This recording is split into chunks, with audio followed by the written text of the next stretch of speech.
ಇತ್ತೀಚೆಗೆ ಮೈಸೂರಿನ ಉದಯಗಿರಿನಲ್ಲಿ ಕೆಲವು ದೇಶದ್ರೋಹಿಗಳೇನು ಅಟ್ಟಹಾಸ ಮೆರೆದಿದ್ದಾರೆ. ಇದರ ವಿರುದ್ಧ ರಾಷ್ಟ್ರ ಸುರಕ್ಷಾ ಜನಾಂದೋಲನ ಸಮಿತಿ ಬೃಹತ್ ಹೋರಾಟವನ್ನು ಇವತ್ತು ಮೈಸೂರಿನಲ್ಲಿ ಹಮ್ಮಿಕೊಂಡಿದ್ದಾರೆ. ಎಲ್ಲ ಹಿಂದೂಪರ ಸಂಘಟನೆಗಳು ಕೂಡ ಈ ಹೋರಾಟಕ್ಕೆ ಬೆಂಬಲವನ್ನು ನೀಡಿದೆ. ಸಾವಿರಾರು ಸಂಖ್ಯೆಯಲ್ಲಿ ಇವತ್ತು ಮೈಸೂರಿನ ಈ ಪ್ರತಿಭಟನೆಯಲ್ಲಿ ಭಾಗವಹಿಸ್ತಾ ಇದ್ದಾರೆ. ನೋಡಿ, ದುರಂತ ಅಥವಾ ವಿಪರ್ಯಾಸ ಅಂತ ಹೇಳಿದರೆ ರಾಜ್ಯದಲ್ಲಿನ ಕಾಂಗ್ರೆಸ್ ಸರ್ಕಾರದ ಆಡಳಿತ ವೈಖರಿಯನ್ನು ಗಮನಿಸ್ತಾ ಇದ್ದರೆ ರಾಜ್ಯದ ಕಾಂಗ್ರೆಸ್ ಸರ್ಕಾರದ ಅಲ್ಪಸಂಖ್ಯಾತ ತುಷ್ಟೀಕರಣದ ಒಂದು ರಾಜಕಾರಣ ಏನು ನಾವು ಗಮನಿಸ್ತಾ ಇದ್ದೇವೆ ಕಳೆದ 2 ವರ್ಷದಿಂದ. ಎಲ್ಲೋ ಒಂದು ಕಡೆ ನಿಜಾಮರ ಆಡಳಿತ ನೆನಪಾಗ್ತಾ ಇದೆ. ಏನೋ ರಜಾಕೆಗಳ ಅಟ್ಟಹಾಸದಿಂದ ಮೆರೀತಾ ಇದ್ರು. ಆ ದಿನಗಳು ಇವತ್ತು ಮರುಕಳಿಸ್ತಾ ಇದೆಯೇನೋ ಅನ್ನುವ ಭಾವನೆ ಹಿಂದೂ ಕಾರ್ಯಕರ್ತರಲ್ಲಿ ಸಮಾಜದಲ್ಲಿ ಇವತ್ತು ಮೂಡ್ತಾ ಇರ್ತಕ್ಕಂಥದ್ದು ಸತ್ಯ. ಹಾಗಾಗಿ ಯಾವ ರಾಜ್ಯದಲ್ಲಿ ಪೊಲೀಸರಿಗೆ ಸುರಕ್ಷತೆ ಇವತ್ತು ಕಾಡ್ತಾ ಇದೆಯೋ, ಪೊಲೀಸರಿಗೆ ರಕ್ಷಣೆ ಇಲ್ಲ ಇವತ್ತು ನಮ್ಮ ರಾಜ್ಯದಲ್ಲಿ. ಪೊಲೀಸ್ ಸ್ಟೇಷನ್ಗೆ ನುಗ್ಗಿ ಇವತ್ತು ಹಲ್ಲೆ ಮಾಡ್ತಕ್ಕಂಥದ್ದು, ಪೊಲೀಸರು ಹೆದರಿಸ್ತಕ್ಕಂಥ ಘಟನೆಗಳು ಪದೇ ಪದೇ ರಾಜ್ಯದಲ್ಲಿ ನಡೀತಾ ಇದೆ.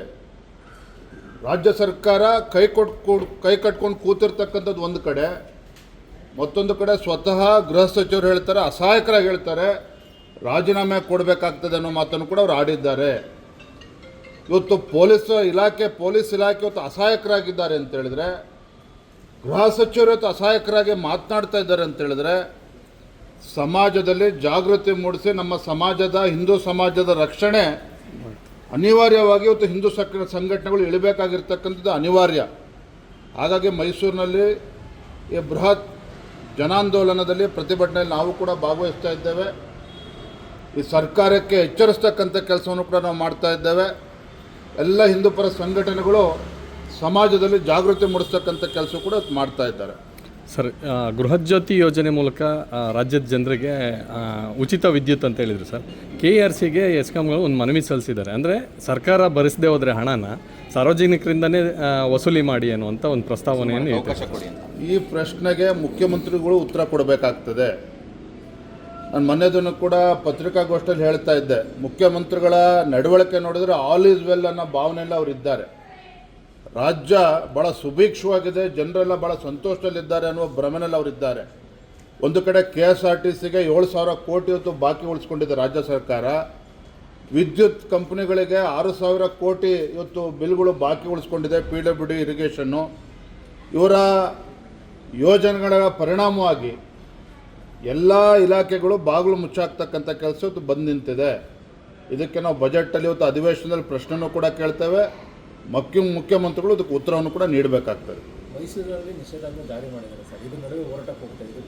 ಈ ಸರ್ಕಾರಕ್ಕೆ ಯೋಗ್ಯತೆ ಇದ್ದರೆ, ತಾಕತ್ತಿದ್ದರೆ ಅವತ್ತು ಯಾರು ದೇಶದ್ರೋಹಿಗಳು ಪೊಲೀಸ್ ಸ್ಟೇಷನ್ ನುಗ್ಗಿದ್ರಲ್ಲ ಅವತ್ತು ನಿಷೇಧಾಜ್ಞೆ ಹಾಕಬೇಕಾಗಿತ್ತು.